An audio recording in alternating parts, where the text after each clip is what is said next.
ও মায়েরা দেখবেন অভাবের সংসার হলে স্বামী স্ত্রীর মধ্যে একটু ঝগড়া বাঁধে মাঝে মাঝে, অভাবের তাড়না।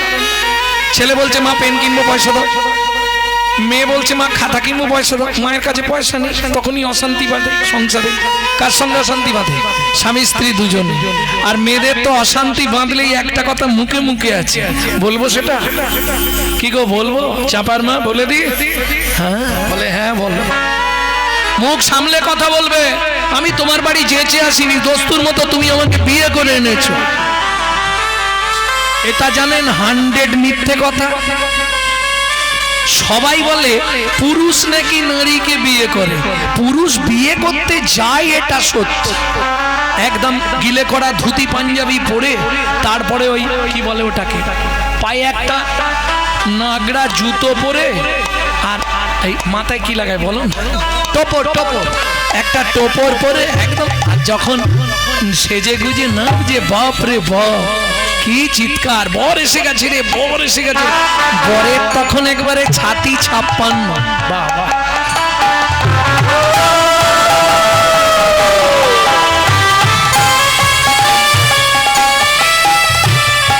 এই আসতে, এমন বোকা, তুই তো বিয়ে করতে যাচ্ছিস, টোপর পরেছিস ঠিক আছে, ওপর থেকে ঝাঁটকাঠিটা খুলে ফেলে দে। শালা মাথায় ঝাঁটকাঠি নিয়ে বিয়ে করতে যাচ্ছে, ওইটাই সিম্বল। যেদিন থেকে বিয়ে করলি একটা তুলে রাখ, দিতে না পারলেই দেবে। এইবার চলুন, সত্যি বলবেন কিন্তু কেউ মিথ্যে বলবেন না। ছেলেটা গিয়ে গো বেচারার মতো যেখানটায় দাঁড়ায় সেখানটায় কি বলে? ছাদ না তোলা বাবা, মুখস্থ করে রেখেছে। যাই হোক, ছেলেটা এসে দাঁড়ালো গো বেচারার মতো চুপ করে দাঁড়িয়ে। এইবার মেয়েটার লোকের কোলে করে এলো, পিড়ের মধ্যে বসে কোলে করে এসে ওই কি বলে পান পাতা চাপা দিয়ে এলো, এসে কভার ঘুরলো 7 বার। কে ঘুরলো? মেয়েটা।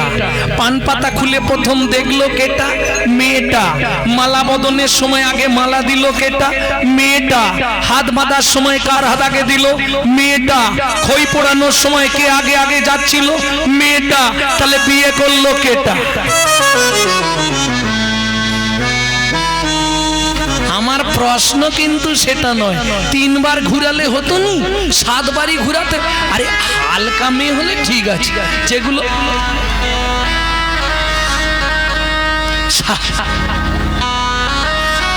7 বারই ঘুরাতে হবে কেন? এক্ষুনি মায়েরা বলবে তুমি জানো না 7 পাকে বাঁধা। আমাকে একটু ভেঙে বলুন না মা, কি বেঁধেছেন 7টা পাক দিয়ে?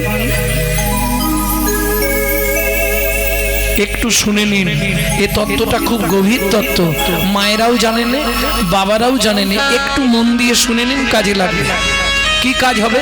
পুরুষ যারা বিয়ে করে তারা ভাবে এ সারাক্ষণ আমার বউ না, 3 ঘন্টা তোমার বউ, বাকি টাইমে তোমার বউ নয়। আজ থেকে শুনে নিন, প্রতিবাদ করবেন। হ্যাঁ, কেন বললাম? 24 ঘন্টায় 8টা কাল, 8টা কাল 24 ঘন্টা, 3 ঘন্টা করে কাল। 1টা কাল নারী নিজের জন্য, বাকি 7টা কাল সে স্বামীর কাছে 7 রকম ভাবে পরিচারিকা হবে, সারাক্ষণ বউ নয়। কেমন? সোহাগে ভগিনী রমণে রমণী, সোহাগে ভগিনী রমণে রমণী। 7টা পাক কি কি গুনে নাও? সোহাগে ভগিনী রমণে রমণী, সোহাগে ভগিনী রমণে রমণী। ধ্যানে জ্ঞানে এরা মাতৃজননী, ধ্যানে জ্ঞানে এরা মাতৃজননী। অন্নপূর্ণা গৃহ লক্ষ্মী, অন্নপূর্ণা গৃহ লক্ষ্মী। দাসীবাদী বা কিঙ্করী, দাসীবাদী বা কিঙ্করী। তাই তো 7টা পাক মারি, তাই তো 7টা পাক ঘুরি। বুঝে নিলে? সোহাগে ভগিনী বোন, রমণে রমণী বউ, ধ্যানে জননী। যখন ভাত খেতে দেবে অন্নপূর্ণা, যখন সন্ধেবেলায় তুলসী তলায়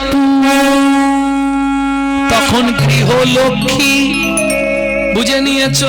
যখন রাত্রিবেলা স্বামীর পায়ে তেল দেবে তখন দাসী। এখন উল্টে গেছে মাসি। বুঝে নেওয়া গেল? বাদী, বাদী মানে বিপক্ষ। ওটা সহজে হয়নি। ওটা যদি অন্য কিছু মানে কেউ লাগাতে চায়, পাড়ায় তো এরকম লোক থাকে জানেন, গন্ডগোল বাঁধানোর লোক পাড়ায় ভর্তি।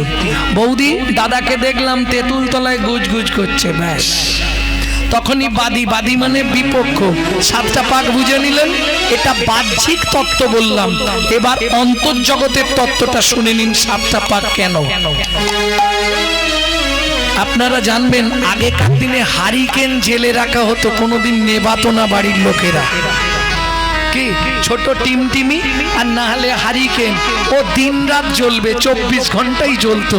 দিনের বেলা কমিয়ে দিত, রাত্রিবেলা বাড়িয়ে দিত, জ্বলতো না জ্বলতো নি। এখনো সব উঠে গেছে, ওই জন্য সংসারে অন্ধকার নেমে এসছে। হ্যাঁ, যত টাকা থাক তবু তার সংসার যেন অন্ধকার, শান্তি নেই মোটে। আছে বলো, এক ফোঁটা শান্তি নেই। যার কোটি টাকা তারও শান্তি নেই, যে মধ্যবিত্ত তারও শান্তি নেই, যে ভিখারি তারও না। কেন নেই? এই কারণগুলো মানতে হবে। আগেকার লোক জ্বালিয়ে রাখতো কেন? সারা রাত জ্বলবে, সকালে গিয়ে দেখবেন হারকিনের কাঁচের ভেতর 10-15 জন চিৎপাত হয়ে পড়ে আছে। কি পোকা পোকা, বুঝলে না? যেমন দীপিকা উজরে অতিকা, যেমন দীপিকা উজরে অতিকা, ভিতরে অনল শিখা, ভিতরে অনল শিখা, পতঙ্গ দেখিয়া ঘুরিয়া পড়ায়, ঘুরিয়া মরয় পাখা। ওগো পতঙ্গ দেখিয়া ঘুরিয়া মরয়, ঘুরিয়া মরয় পাখা। নারীর চরিত্র অতি সে কঠিন, নারীর চরিত্র অতি সে কঠিন, বুঝিবে বলতা, বুঝিবে বলতা, বুঝিতে অবধি নারী লেগ বিধি, 7 দিনে গড়িল যায়। একটা পুরুষ সৃষ্টি করতে বিধাতার সময় লেগেছিল 1 দিন 1 রাত। একটা নারী সৃষ্টি করতে বিধাতার সময় লেগেছিল 7 দিন 7 রাত। বুঝে নিলে 7-এর তত্ত্বে নারী সৃষ্টি। এই আসতে 7-এর তত্ত্ব কি? কত বলবো, সারা রাত কেটে যাবে। 7-এর তত্ত্বটা কি? ছোটবেলায় পড়েছো না? একে চন্দ্র, 2 পক্ষ, 7-এ কি ছিল? সমুদ্র। 7টা সমুদ্র কি কি মনে নেই। লবণ, ইক্ষু, সুরা, সুরপি, দধি, দুগ্ধ, জল। বুঝে নিলে 7 সমুদ্র থেকে 7 কলসি জল আনলো, একটা নারীর ভেতর দিল, তবে নারী সৃষ্টি হলো। 7-এর তত্ত্বে নারী সৃষ্টি। তাই তো 7 পাক দিতে হয়। তাই তো বিয়ের বাসরে নারীর কাঁখে ভর্তি কলসি দেওয়া, ভর্তি কলসি দেওয়া। কি গো তোমাদের এদিকে দেয় না? দেয়নি? দেয়। যাই হোক, বেঁচে গেলুম বাবা। তাহলে বুঝে নিলে 7 পাক কেন। ব্যাস ততটা ক্লিয়ার হয়ে গেল তো। কাল থেকে এবার বাড়িতে বলবে। তবে পুরুষদেরকে সাবধান করে দিচ্ছি, আজ থেকে শুনে নাও, ককলসি জল দিয়ে নারী, ওরা যখনই কোনো কেসে হেরে যাবে সব সময় জানবে নারী কিন্তু জল ঢেলে জিতবে। হ্যাঁ, আমি বুঝতে পেরেছি তুমি যে কোনো কেসে নারী হারতে শুরু করলেই ও জল ঢালতে শুরু করবে। নারী সব সময় জল ঢেলে জিতে। এটা পুরুষরা সচেতন থেকো। হ্যাঁ, তুমি থাকলেও থাকতে পারবে না, 7 কলসি তোমাকে ভাসি ছেড়ে দেবে। প্রেম সে বললো চৈতন্য মহাপ্রভু কি। তাহলে চলুন, স্বামীত্রী দুঃখের সংসার। সেদিন ছিল একাদশী, পরের দিন দ্বাদশীর ব্রত। ভক্তমণ্ডলী, ভক্তিমতী মায়েরা, পিতা ছিলেন সনাতন দাস, মাতা ছিলেন পদ্মাবতী। বাবা অযাচিত ভিক্ষা করে। অযাচিত ভিক্ষা বোঝেন? দ্বারে যাবে, নাম করবে, যদি কেউ দিল নেবে, না হলে চলে যাবে, চাইবে না কাউকে, কই গো মা দাও না গো, ওসব কিচ্ছু নেই। এইবার চলুন, দ্বাদশীর দিন সকালবেলা, পদ্মা তুমি ভাতের জলটা বসাও, আমি এই সামনের গ্রামটার 5 ঘর ভিক্ষে করে নিয়ে আসি। ব্যাস, কর্তাল হাতে চলে গেল, ভিক্ষে করতে।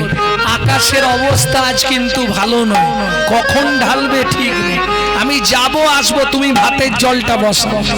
ও গিয়ে শুরু করেছে, ভজ শ্রীকৃষ্ণ চৈতন্য প্রভু নিত্যানন্দ, হরে কৃষ্ণ হরে রাম শ্রী রাধা গোবিন্দ। ভজ শ্রীকৃষ্ণ চৈতন্য প্রভু নিত্যানন্দ, শ্রী অদ্বৈত গদাধর শিবাসাদি গৌর ভক্তবৃন্দ।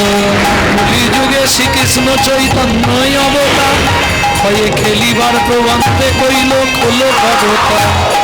কলিযুগে শ্রীকৃষ্ণ চৈতন্য অবতার, হয়ে খেলিবার প্রবন্ধে কইল খোল কবতা।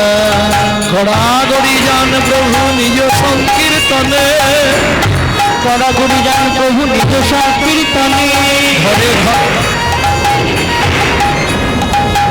যে যা দিচ্ছে ওই নিয়ে চলে যাচ্ছে। হয়ে গেছে 3 ঘর হয়ে গেছে, আর 2টো ঘর। ওহ, আকাশটাও আজকে পিছনে লেগেছে জোরটা। ঘরে ঘরে হরিনাম বিলায় সর্বজনে, ভজ শ্রীকৃষ্ণ চৈতন্য প্রভু নিত্যানন্দ, শ্রী অদ্বৈত গদাধর শিবাসাদি গৌর ভক্তবৃন্দ। শ্রীকৃষ্ণ চৈতন্য মহাপ্রভু নিত্যানন্দ, অদ্বৈত গদাধর আদি ভক্তবৃন্দ। কৃষ্ণ চৈতন্য মহাপ্রভু নিত্যানন্দ, শ্রী অদ্বৈত গদাধর আদি ভক্তবৃন্দ। এই যে নামটা বলছি, এটা শিবাস অঙ্গনের নাম। শিবাসের নাম থাকবে না, নেই ওই নামের মধ্যে। আর যেটা প্রথমের দিকটা গাইছিলাম, ওটা হচ্ছে মহাপ্রভু যখন নগরে যেতেন এই নাম গাইতেন ভক্তরা। আর একটা যেটা শোনালাম ওটা গৌড়ীয় থেকে গায়, ভজা শ্রীকৃষ্ণ চৈতন্য প্রভু নিত্যানন্দ, শ্রী অদ্বৈত গদাধর শ্রীবাস আদি গৌর ভক্তবৃন্দ।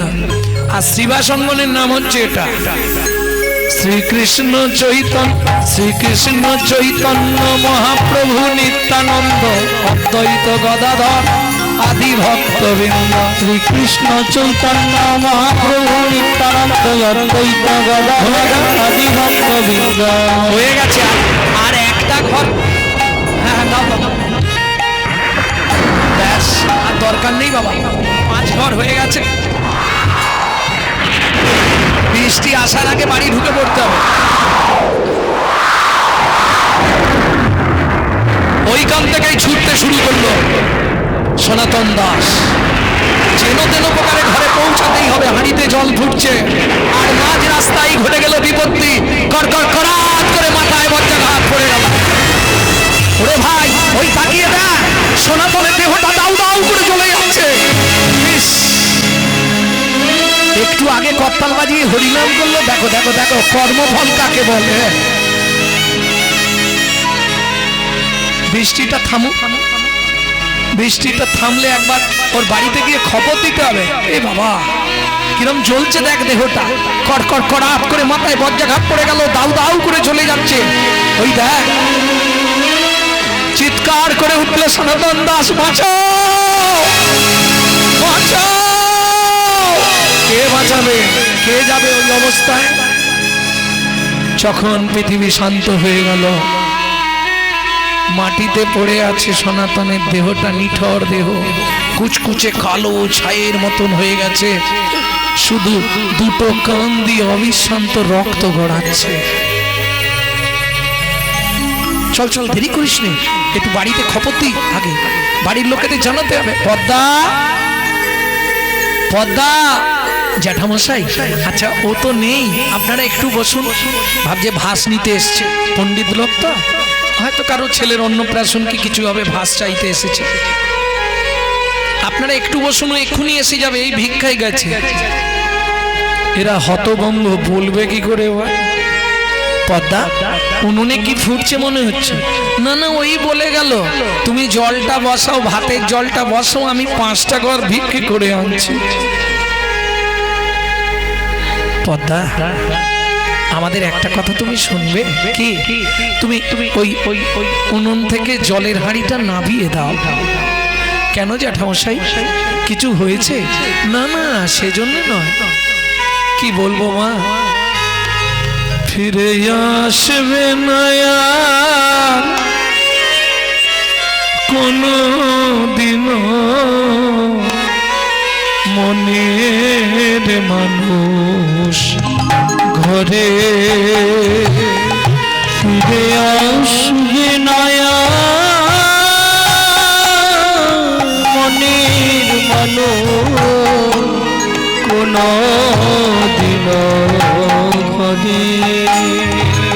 ও গো বিধি তারে কেড়ে নিয়েছে, ও গো বিধি তারে কেড়ে নিয়েছে, চিরদিনের তরে ফিরে আসবে নয়া মনের মানুষ কোনো দিন ঘরে। ফিরে আসবে নয়া মনের মানুষ কোনো দিন ঘরে। তখন ওই ছোট্ট ছেলেটার বয়স মাত্র 4 বছর। জ্যাঠামশাই আপনারা বলুন না কি হয়েছে, কি হয়েছে বলুন না। পদ্মা সনাতন ভিক্ষা করে আসছিল, রাস্তার মাঝখানে মাথায় বজ্রাঘাত করে সনাতন মারা গেছে। রুদ্ধশ্বাসে ছুটল পদ্মাবতী, আচার খেয়ে পড়ল স্বামীর মৃতদেহের উপর। ও গো স্বামী গো,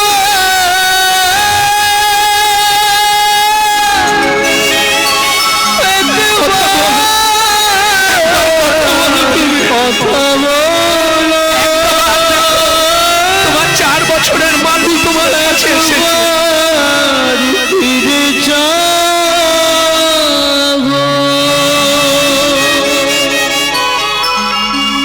জানি না কি এমন পুরা আমি করেছি, যার লাগি তুমি আমার সবই কেড়ে নিলে।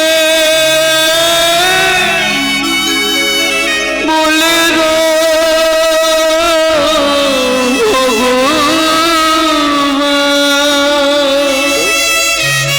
কোন জনমের অপরাধী আমি এমন সাজা পেলাম, এই কি তোমার উপহার প্রভু, এই কি তোমার বিচার।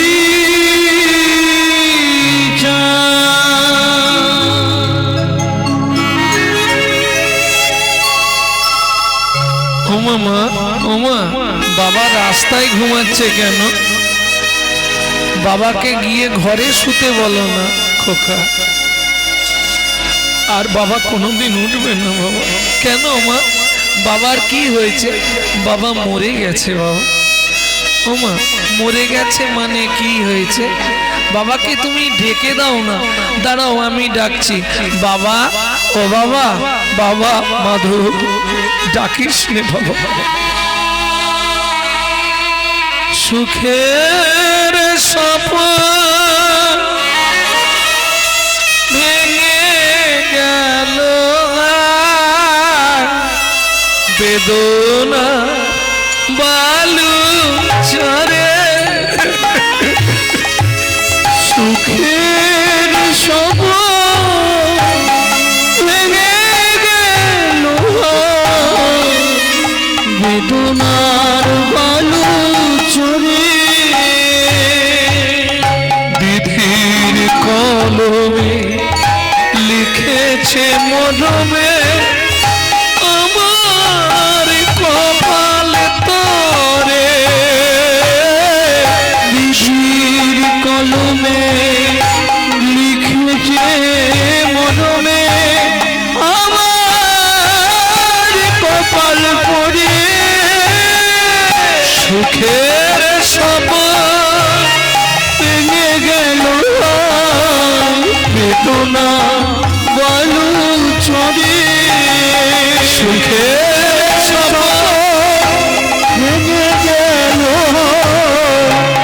বেদনার বলো চরে। কাঁদলে হবে না তো, জোগাড়পাতি করো, চলো অন্ত্যেষ্টিক্রিয়া করতে হবে। স্বামীকে শ্মশান ঘাটে নিয়ে গিয়ে ওই 4 বছরের ছেলেটার হাতে তুলে দেয়া হলো বাবার মুখগ্নি করবার জন্য। ও মামা, এতে আগুন জ্বালিয়ে কি হবে? বাবার মুখে ঠেকাতে হবে। বাবা 4 বছরের মাধু, সে তো কিছু বোঝে না, কিন্তু বিধাতার কি নিষ্ঠুর পরিহাস। বিধির বিধানকে করে খণ্ডন, কর্মফল ভোগ করতেই হবে। অন্ত্যেষ্টিক্রিয়া শেষ করে ঘাটক্রিয়া সাধ্যক্রিয়া সমাধা করে মা কি করবে? সংসারটা চলবে কি করে? বাবা না হয় হরিনাম করত, ভিক্ষা করে আনতো, চলে যেত, এখন চলবে কি করে? 4 বছরের ছেলেটাকে ঘরের মধ্যে চাবি দিয়ে জল দিয়ে রেখে মা সকালবেলা চলে যায় লোকের বাড়ি কাজ করতে। সন্ধ্যার সময় বাড়ি ফিরে, তখনকার দিনের মাহিনে কি ছিল জানো? 2টো করে হাতে গড়া আটার রুটি জল দিয়ে ভিজিয়ে একটা ছেলেকে খাওয়াতো আর একটা নিজে খেত। তাও ভগবানের সহ্য হলো না। যে করে আমার আশ, আমি করি তার সর্বনাশ। কি হলো? কাজের শেষে বাবুর বাড়ির কাজ তো, আঁচল পেতে দাঁড়ায়, 2টো করে রুটি ছুঁড়ে দেয় আঁচলে। আজকে রুটিটা আঁচলে না পড়ে নিচে পড়ে গেল। কারো সর্বনাশ আর কারো পৌষ মাস। কুকুর ছুটে এসে রুটিটা নিয়ে চলে গেল। অভাগিনী দুঃখিনী মা পদ্মাবতী কেঁদে উঠল, কুকুর আমি জানি তোর খিদে পেয়েছে, কিন্তু আমি ঘরে যাব কি করে বলতো? ঘর ফিরে চাবিটা খুললেই ছেলেটা ছুটে আসবে, মা খাবার এনেছো মা? দাও না মা, একটু কিছু খেতে দাও না মা।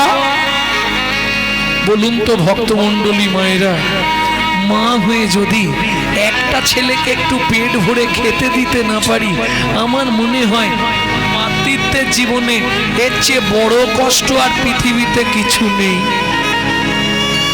মাধু, যেই মা ফিরে এসে চাবিটা খুলেছে, মাধু ছুটে এসছে, মা ও মা খাবার এনেছো মা? একই মা, তোমার চোখে জল কেন? কেউ মেরেছে মা?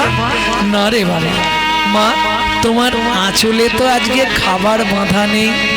খোকা, মাধু খাবার আজকে পাইনি বাবা, খুব খিদে পেয়েছে জানো মা, একটু কিছু খেতে দাও না মা। বলুন ভক্তমণ্ডলী মায়েরা, এইবার ওই মা কি করবে? মাধু একটু অপেক্ষা কর, আমি এই জামবাটিটা নিয়ে পাড়ায় যাচ্ছি, একটু খাবার চেয়ে আনবো। যারই দরজা গোড়ায় যায় সেই দরজা বন্ধ করে দেয়। তোমাদের তো ভাত হয়েছে, ভাতের একটু ফ্যান আমাকে অন্তত দাও না গো, আজকের রাত্রির মতো আমার ছেলেটাকে বাঁচাই। সারা পাড়া ঘুরে মা একটা 4 বছরের ছেলের জন্য সেদিন এতটুকু খাবার কেউ দিল না। দুঃখিনী মা পদ্মাবতী মনের কষ্টে ফিরে আসতে আসতে প্রতিজ্ঞা করলো, কি হবে? মাতৃত্বের অহংকার নিয়ে বেঁচে থেকে ছলে বলে কলে কৌশলে মাধুকে ঘুম পাড়িয়ে দিয়ে আমি গঙ্গার জলে আত্মহত্যা করে মরব। ভক্তমণ্ডলী ভক্তিমতী মায়েরা,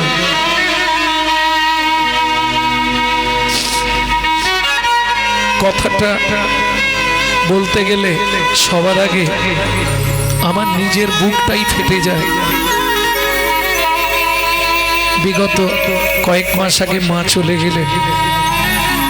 আমি যখন স্কুল যেতাম, এমন সংসারে করুণ অবস্থা, আমার মা লোকের বাড়ি থেকে ফ্যান চেয়ে এনে লবণ দিয়ে গুলে আমায় খাইয়ে স্কুল পাঠাতো।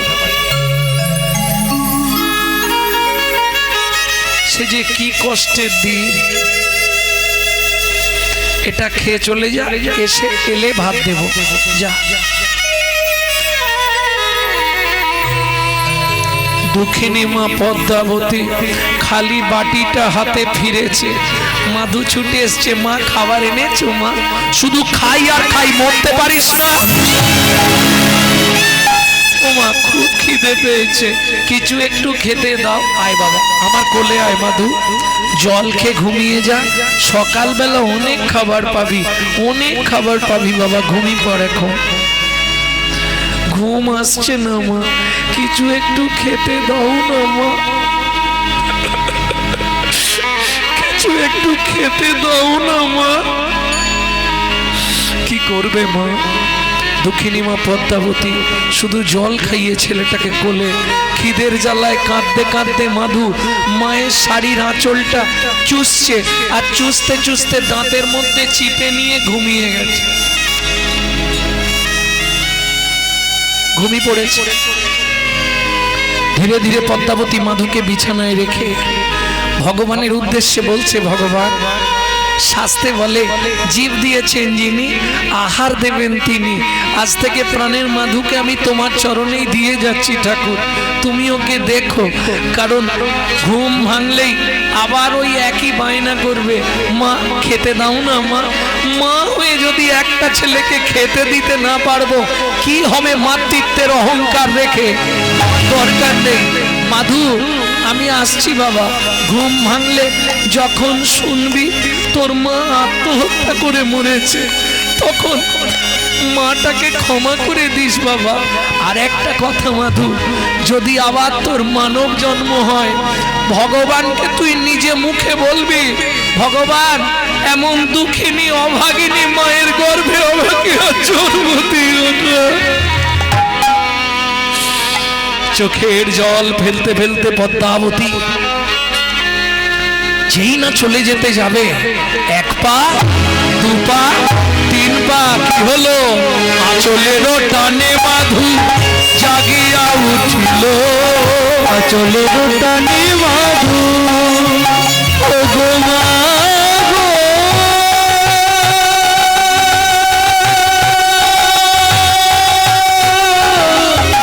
কেও না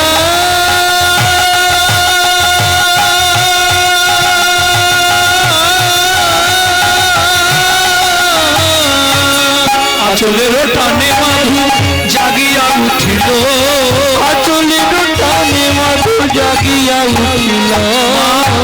ও মা আমায় ফেলে যেও না মা, কাঁদিতে লাগিল। আমার ফেলে যেও না মা, কাঁদিতে লাগিল। মাগো আমি কি তোমার এতই বোঝা, আমি কি তোমার এতই বোঝা, তুমি আমায় ফেলে যেও না মা, আমি কি তোমার এতই বোঝা, আমি আর খাবার চাইব না মা, আমায় ফেলে যেও না মা। কোনো মা যেতে পারবে? ছুটে গিয়ে মাধুর মা মাধুকে বুকে জড়িয়ে ধরলো। মাধু ও মামা, ছোটবেলায় বাবা মরে গেছে, তুমিও যদি চলে যাও বলো না মা, আমি কার কাছে থাকবো? আমি খিদের জ্বালা সহ্য করতে না পারি, মরে যাব সেও ভালো, আর কোনোদিন তোমায় খাওয়া চাইবো না মা, তুমি আমাকে ফেলে যেও না। কান্নায় ভেঙে পড়লো ছেলেকে জড়িয়ে ধরে পদ্মাবতী। ছোট্ট মাধু মায়ের চোখের জলটা মুছিয়ে দিয়ে বললে, মা তুমি কেঁদো না মা, কাল থেকে তোমাকে কাজে যেতে হবে না, আমি সংসার চালাবো। কি করে জানে? মায়ের হাতে একটা বাটি ধরিয়ে দেয়, আর হাতটা ধরে ওই রাস্তায় রাস্তায় ভিক্ষা করে।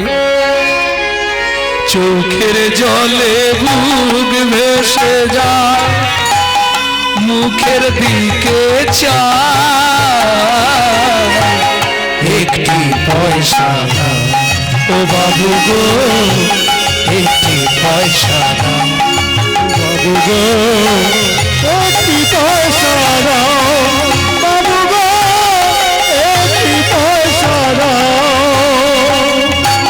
চোখের জলে ভেসে যায় মুখের দিকে চায়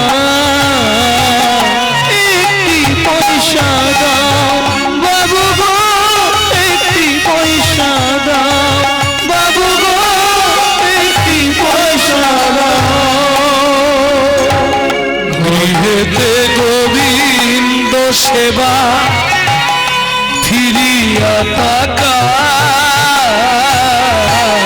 গৃহেতে গোবিন্দ সেবা ফিরিয়া তাকাও চোখের জলে মুখ ভেসে যা মুখের দিকে যাও একটি পয়সা দাও বাবু গো একটি পয়সা দাও বাবু গো একটি পয়সা দাও দিন যা ভিক্ষা পেয়েছে, ছেলের মুখ দেখে যা ভিক্ষা পেয়েছে, এখন 1 মাস আর বেরোতে হবে। যে ব্যাগে করে বাজার করে নিয়ে যাচ্ছিল সে ব্যাগ শুদ্ধই দিয়ে চলে গেছে। যে 1 বস্তা চাল নিয়ে যাচ্ছিল সে 1 বস্তা চালই দান করে দিয়ে চলে গেছে। ভক্তমণ্ডলী, ভক্তিমতী মায়েরা, যার যেমন ক্ষমতা সে সেইভাবে দান করে দিয়ে চলে গেল।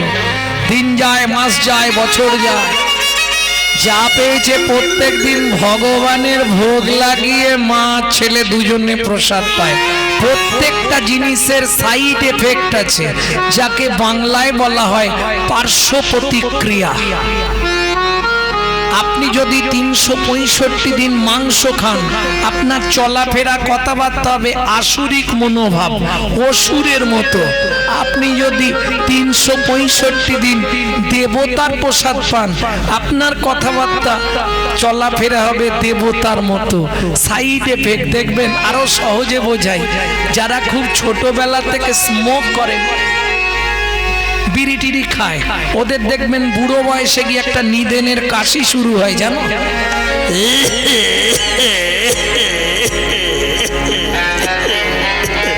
ও একবার আরাম বলে আর বন্ধ হবে।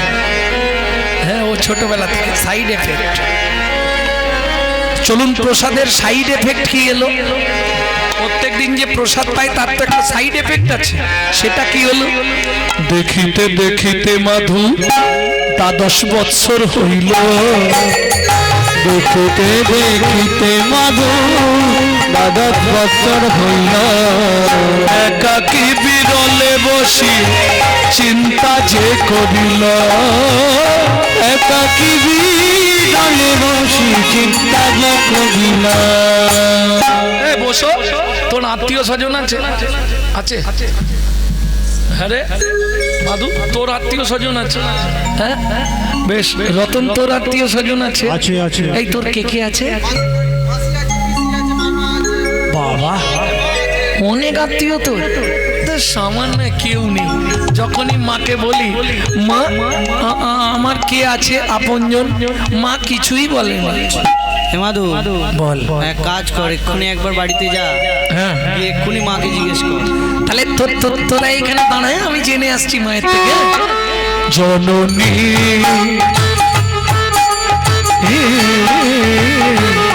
বলো মা, ও মা, কি হয়েছে রে মাধু? কে ভাই আমি, কে ভাই আমার একান্ত যাব। কে ভাই আমি, কে ভাই আমার একান্ত যাব।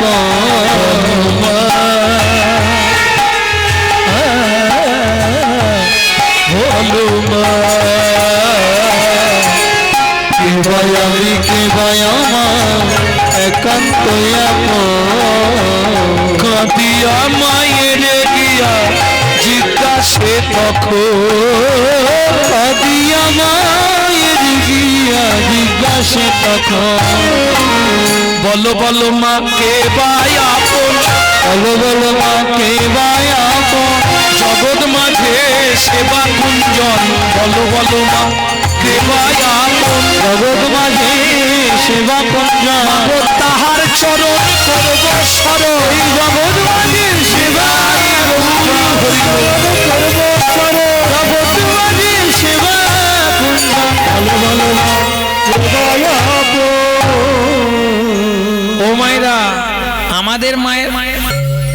আমাদের মায়েরা হলে কি বলবে, তোর সব জানার দরকার নেই, কদিন পরে তোর একটা সুন্দর দেখে বেয়া দেবো, বৌমা আনবো, বৌমা রান্না ভাত খাবো। কি কিন্তু দুর্ভাগ্য কলিযুগে হবে না। মাধুর মা কি বলবে শুনবো, তার আগে চলুন শ্রীমদ্ ভাগবত কি বলছে একটু শুনে নি শ্লোকটা। ফলবাদিন পিতং তত্ত্বা প্রহ্লাদেন পিতং তত্ত্বা মাতা চ ভরতে নহি ভরতে নহি বলিলং আচার্যেন আচার্যেন বিদুরেণ সবন্ধুনরা বিদুরেণ সবন্ধুনরা রামর্তে হিত সর্জন রামার্থে হিত সর্জন ভাতারঞ্চ বিভীষণ ভাতারঞ্চ বিভীষণ গোপ গোপীপতিমং তত্ত্বা প্রতিমং তত্ত্বা গোবিন্দং শরণাগত গোবিন্দং শরণাগত। কিছু বুঝলেন বাবা? প্রহ্লাদ নিজ পিতা হিরণ্যকশিপুরকে পরিত্যাগ করেছিলেন কেন? ভরত মাতা কৈকেয়ীকে পরিত্যাগ করেছিলেন কেন? বললে যে বাবা মা পুত্র কন্যাকে ঈশ্বর আভিমুখী করতে পারে না, তেমন পুত্র বা কন্যা যদি পিতা মাতাকে ত্যাগ করে তাতে কোনো পাপ হয় না। বুঝে নিলেন? আচ্ছা, বলিলাম আচার্য না, বলি মহারাজ নিজ গুরু শুক্রাচার্যকে ত্যাগ করেছিলেন কেন? যে গুরু শিষ্যকে জগৎগুরুর সন্ধান দিতে পারে না, তেমন গুরুকে ত্যাগ করা শাস্ত্রে বাঞ্ছনীয়, ওতে কোনো পাপ হয় না। আর এখন তো কলিযুগে গুরুগিরি মানে প্রফিটেবল বিজনেস, তাই না? কানে দিয়ে দিল ফিস ফিস আর মাসে মাসে মাল পৌঁছে দিস। একটা ভালো বিজনেস। কিন্তু ভক্তমণ্ডলী ভক্তিমতী মায়েরা বলছে যে গুরু শিষ্যকে জগৎগুরুর সন্ধান দিতে না পারবে, তেমন গুরুকে ত্যাগ করলে শাস্ত্রে কোনো অপরাধ হবে না, কোনো পাপ হবে না। বলিলাম আচার্য বিদুরেণ সম্বন্ধনরা, বিদুর আত্মীয় সম্বন্ধকে পরিত্যাগ করেছিল।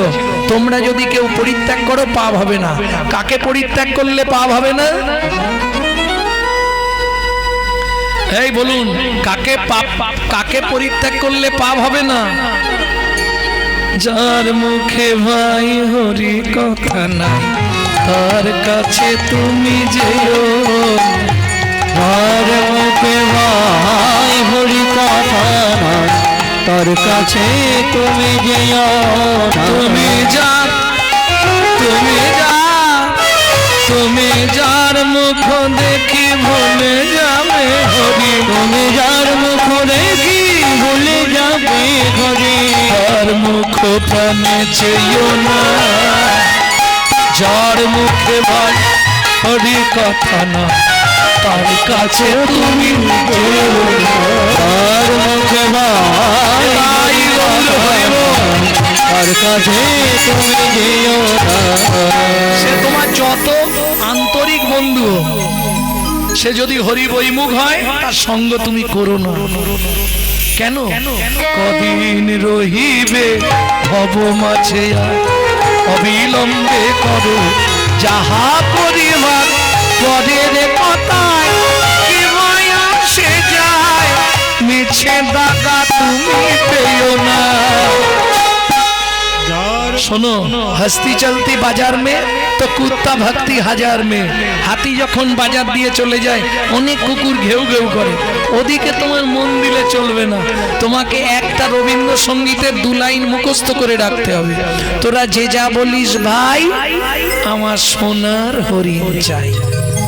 প্রেম সে বলো চৈতন্য মহাপ্রভু কি জয়। তাহলে বুঝে নেওয়া গেল বিদুরেণ রাম আর তেহিত সর্জন ভাতারাঞ্চ বিভীষণ। বিভীষণ নিজের ভাই রাবণকে পরিত্যাগ করে রামচরণে শরণাগত। গোপ গোপীপতি মাং তত্ত্বা, গোপ গোপীরা আপন আপন পতি পুত্র পরিবার সংসার সব ছেড়ে গোবিন্দ চরণে শরণ নিলেন। বলো না মা আমার আপনজনকে। মা বললে মাধু, এই পৃথিবীতে আমাদের আপন মাত্র একজন। কে মাসে শুনবি মাধু? ব্রজের ব্রজেন্দ্র নন্দ